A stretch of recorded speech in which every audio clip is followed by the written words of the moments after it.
नमस्कार। Spread piece channel में आपका स्वागत है। आज हम आपको सुनाएंगे मुंशी प्रेमचंद की एक खूबसूरत कहानी, बेटी का धन। बेतवा नदी दो ऊंचे कगारों के बीच इस तरह मुंह छिपाए हुए थी जैसे निर्मल हृदयों में साहस और उत्साह की मध्यम ज्योति छिपी रहती है। इसके एक कगार पर एक छोटा सा गांव बसा है जो अपने भग्न जातीय चिन्हों के लिए बहुत ही प्रसिद्ध है। जातीय गाथाओं और चिन्हों पर मर मिटने वाले लोग इस भावना स्थान पर बड़े प्रेम और श्रद्धा के साथ आते और गांव का बूढ़ा केवट सुक्खू चौधरी उन्हें उसकी परिक्रमा कराता और रानी के महल, राजा का दरबार और कुंवर की बैठक के मिटे हुए चिद्दों को दिखाता। वह एक उच्छ्वास लेकर रूंधे हुए गले से कहता, महाशय, एक वह समय था कि केवटों को मछलियों के इनाम में अशर्फियां मिलती थीं। कहार महल में झाड़ू देते हुए अशर्फियां बटोर ले जाते थे। बेतवा नदी रोज चढ़कर महाराज के चरण छूने आती थी। यह प्रताप और यह तेज था, परंतु आज इसकी यह दशा है। इन सुंदर उक्तियों पर किसी का विश्वास जमाना चौधरी के वश की बात न थी, पर सुनने वाले उसकी सहृदयता तथा अनुराग के जरूर कायल हो जाते थे। सुक्खू चौधरी उदार पुरुष थे, परंतु जितना बड़ा मुंह था उतना बड़ा ग्रास न था। 3 लड़के, 3 बहुएं और कई पौत्र पौत्रियां थीं। लड़की केवल एक गंगा जली थी जिसका अभी तक गौना नहीं हुआ था। चौधरी की यह सबसे पिछली संतान थी। स्त्री के मर जाने पर उसने इसको बकरी का दूध पिला पिलाकर पाला था। परिवार में खाने वाले तो इतने थे, पर खेती सिर्फ एक हल की होती थी। ज्यों त्यों कर निर्वाह होता था, परंतु सुक्खू की वृद्धावस्था और पुरातत्व ज्ञान ने उसे गांव में वह मान और प्रतिष्ठा प्रदान कर रखी थी जिसे देखकर झगड़ू साहू भीतर ही भीतर जलते थे। सुक्खू जब गांव वालों के समक्ष हाकिमों से हाथ फेंक फेंक कर बातें करने लगता और खंडहरों को घुमा फिराकर दिखाने लगता था, तो झगड़ू साहू, जो चपरासियों के धक्के खाने के डर से करीब नहीं फटकते थे, तड़प तड़प कर रह जाते थे। अतः वे सदा इस शुभ अवसर की प्रतीक्षा करते रहते थे जब सुक्खू पर अपने धन द्वारा प्रभुत्व जमा सकें। इस गांव के जमींदार ठाकुर जीतन सिंह थे, जिनकी बेगार के मारे गांव वालों का नाखों दम था।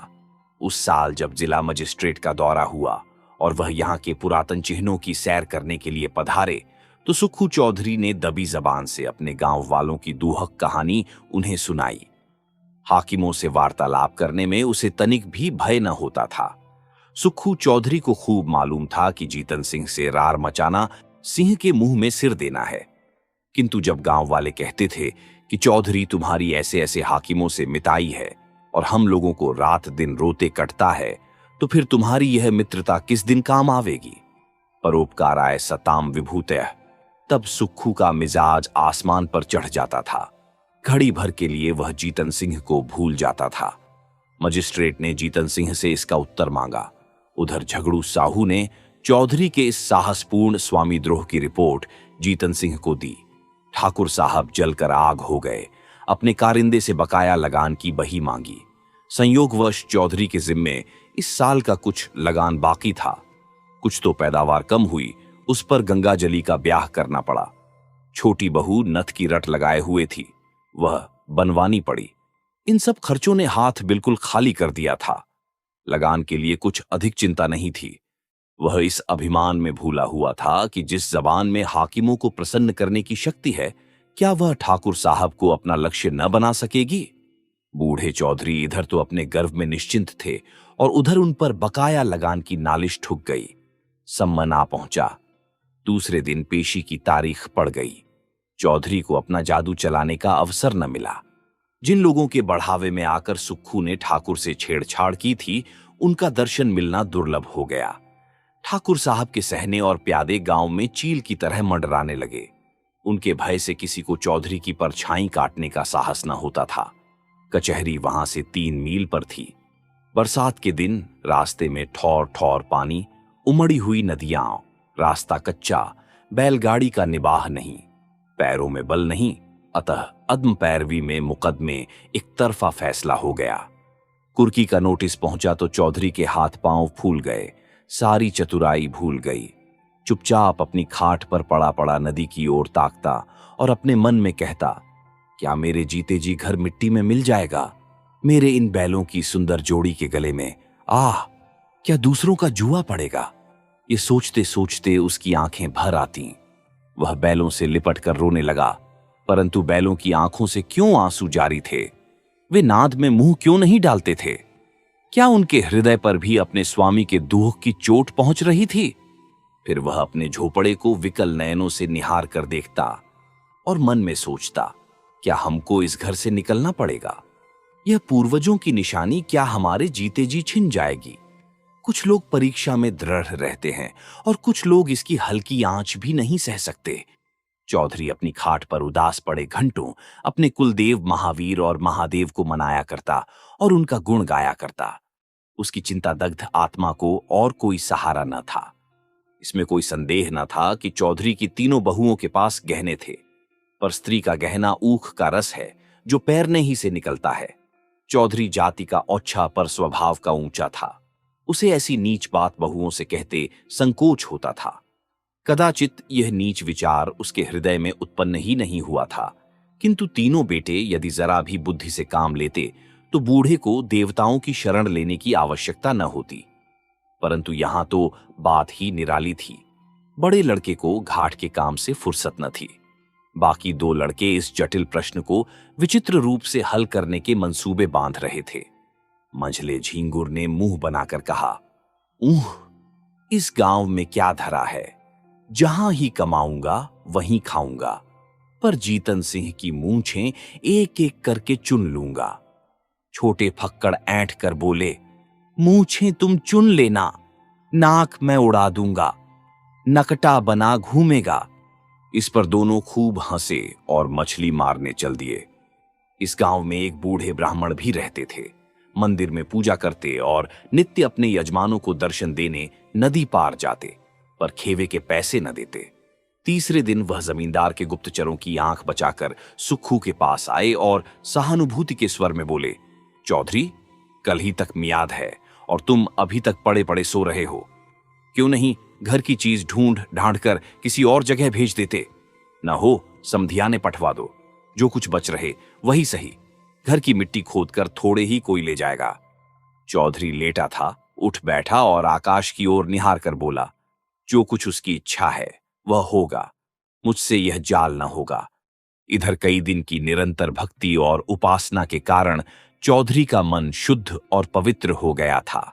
उसे छल प्रपंच से घृणा हो गई थी। पंडित जी जो इस काम में सिद्धहस्त थे, लज्जित हो गए। परंतु चौधरी के घर के अन्य लोगों को ईश्वरेच्छा पर इतना भरोसा न था। धीरे धीरे घर के बर्तन भांडे खिसकाए जाते थे। अनाज का एक दाना भी घर में न रहने पाया। रात को नाव लदी हुई जाती और उधर से खाली लौटती थी। 3 दिन तक घर में चूल्हा न जला। बूढ़े चौधरी के मुंह में अन्न की कौन कहे, पानी की एक बूंद भी न पड़ी। स्त्रियां भाड़ से चने भुनाकर चबाती और लड़के मछलियां भून भून कर उड़ाते। परंतु बूढ़े की इस एकादशी में यदि कोई शरीक था तो वह उसकी बेटी गंगा जली थी। यह बेचारी अपने बूढ़े बाप को चारपाई पर निर्जल छटपटाते देख बिलख बिलख कर रोती। लड़कों को अपने माता पिता से वह प्रेम नहीं होता जो लड़कियों को होता है। गंगा जली इस सोच विचार में मग्न रहती थी कि दादा की किस भांति सहायता करूं। यदि हम सब भाई बहन मिलकर जीतन सिंह के पास जाकर दया भिक्षा की प्रार्थना करें तो वे अवश्य मान जाएंगे, परंतु दादा को कब यह स्वीकार होगा? वह यदि एक दिन बड़े साहब के पास चले जाएं तो सब कुछ बात की बात में बन जाए, किंतु उनकी तो जैसे बुद्धि ही मारी गई है। इसी उधेड़बुन में उसे एक उपाय सूझ पड़ा। कुम्हलाया हुआ मुखारविंद खिल उठा। पुजारी जी सुक्खू चौधरी के पास से उठकर चले गए थे और चौधरी उच्च स्वर से अपने सोए हुए देवताओं को पुकार पुकार कर बुला रहे थे। निदान गंगा जली उनके पास जाकर खड़ी हो गई। चौधरी ने उसे देखकर विस्मित स्वर में पूछा, क्यों बेटी, इतनी रात गए क्यों बाहर आई? गंगा जली ने कहा, बाहर रहना तो भाग्य में लिखा है, घर में कैसे रहूं? सुक्खू ने जोर से हाँक लगाई, कहां गए तुम कृष्ण मुरारी, मेरे दुहो खरो? गंगा जली खड़ी थी, बैठ गई और धीरे से बोली, भजन गाते तो आज 3 दिन हो गए। घर बचाने का भी कुछ उपाय सोचा कि इसे यूं ही मिट्टी में मिला दोगे। हम लोगों को क्या पेड़ तले रखोगे? चौधरी ने व्यथित स्वर से कहा, बेटी, मुझे तो कोई उपाय नहीं सूझता। भगवान जो चाहेंगे होगा। वेग चलो गिरधर गोपाल, काहे विलंब करो। गंगा जली ने कहा, मैंने एक उपाय सोचा है, कहो तो कहूं। चौधरी उठकर बैठ गए और पूछा, कौन उपाय है बेटी? गंगा जली ने कहा, मेरे गहने झगड़ू साहू के यहां गिरों रख दो। मैंने जोड़ लिया है, देने भर के रुपए हो जाएंगे। चौधरी ने ठंडी सांस लेकर कहा, बेटी, तुमको मुझसे यह बात कहते लाज नहीं आती? वेद शास्त्र में मुझे तुम्हारे गांव के कुएं का पानी पीना भी मना है। तुम्हारी ड्योढ़ी में भी पैर रखने का निषेध है। क्या तुम मुझे नरक में ढकेलना चाहती हो? गंगा जली उत्तर के लिए पहले ही से तैयार थी। बोली, मैं अपने गहने तुम्हें दिए थोड़े ही देती हूं। इस समय लेकर काम चलाओ, चैत में छुड़ा देना। चौधरी ने कड़क कर कहा, यह मुझसे न होगा। गंगा जली उत्तेजित होकर बोली, तुमसे यह न होगा तो मैं आप ही जाऊंगी। मुझसे घर की यह दुर्दशा नहीं देखी जाती। चौधरी ने झुंझलाकर कहा, बिरादरी में कौन मुंह दिखाऊंगा? गंगा जली ने चिढ़कर कहा, बिरादरी में कौन ढिंढोरा पीटने जाता है? चौधरी ने फैसला सुनाया, जगहसाई के लिए मैं अपना धर्म न बिगाड़ूंगा। गंगा जली बिगड़कर बोली, मेरी बात नहीं मानोगे तो तुम्हारे ऊपर मेरी हत्या पड़ेगी। मैं आज ही इस बेतवा नदी में कूद पड़ूंगी। तुमसे चाहे घर में आग लगते देखा जाए, पर मुझसे तो न देखा जाएगा। चौधरी ने ठंडी सांस लेकर कातर स्वर में कहा, बेटी, मेरा धर्म नाश मत करो। यदि ऐसा ही है तो अपनी किसी भावज के गहने मांग कर लाओ। गंगा जली ने गंभीर स्वर में कहा, भावजों से कौन अपना मुंह नोचवाने जाएगा? उनको फिक्र होती तो क्या मुंह में दही जमा था? कहती नहीं। चौधरी निरुत्तर हो गए। गंगा जली घर में जाकर गहनों की पिटारी लाई और एक एक करके सब गहने चौधरी के अंगोछे में बांध दिए। चौधरी ने आंखों में आंसू भरकर कहा, हाय राम, इस शरीर की क्या गति लिखी है? यह कहकर उठे। बहुत संभालने पर भी आंखों में आंसू न छिपे। रात का समय था। बेतवा नदी के किनारे किनारे मार्ग को छोड़कर सुक्खू चौधरी गहनों की गठरी कांख में दबाए इस तरह चुपके चुपके चल रहे थे मानो पाप की गठरी लिए जाते हैं।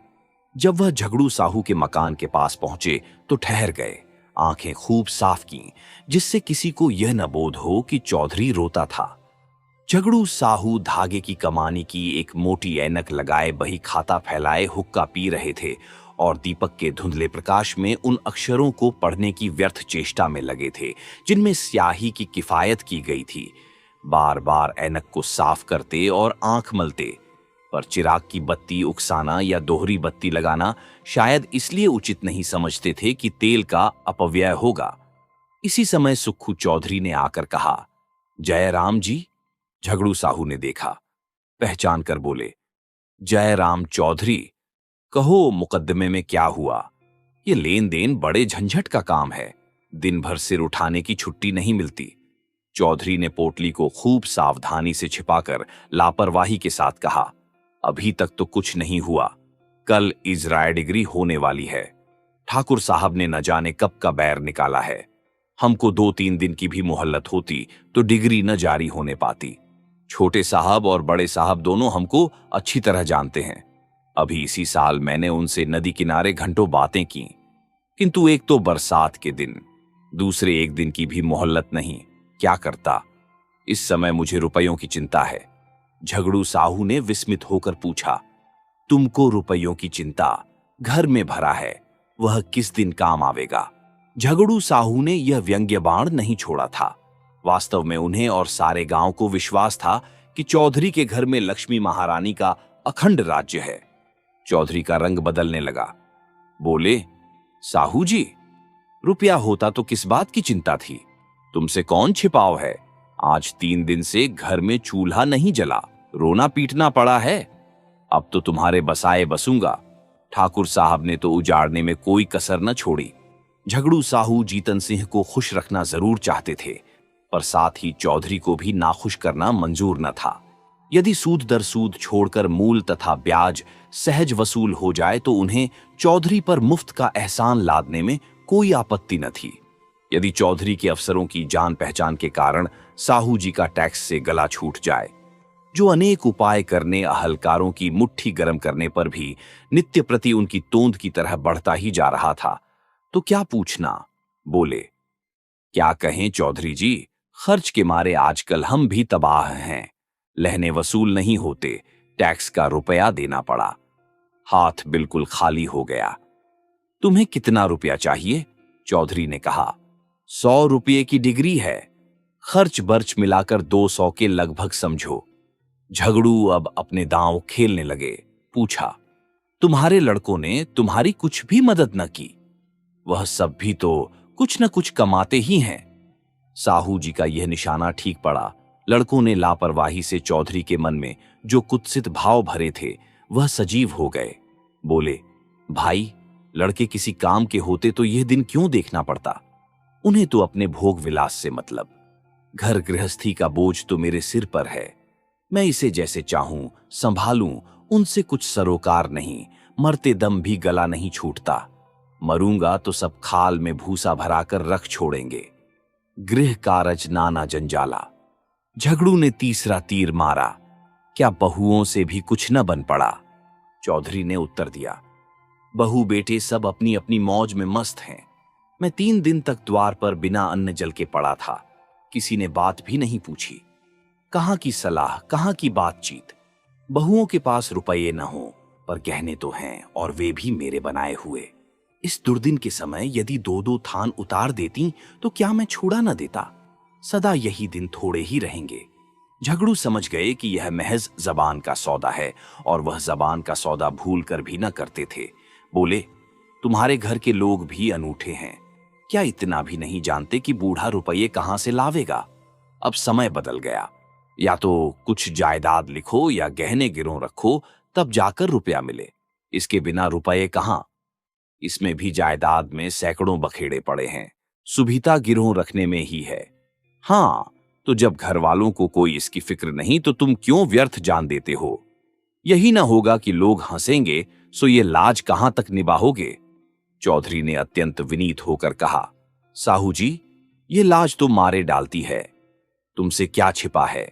एक वह दिन था कि हमारे दादा बाबा महाराज की सवारी के साथ चलते थे।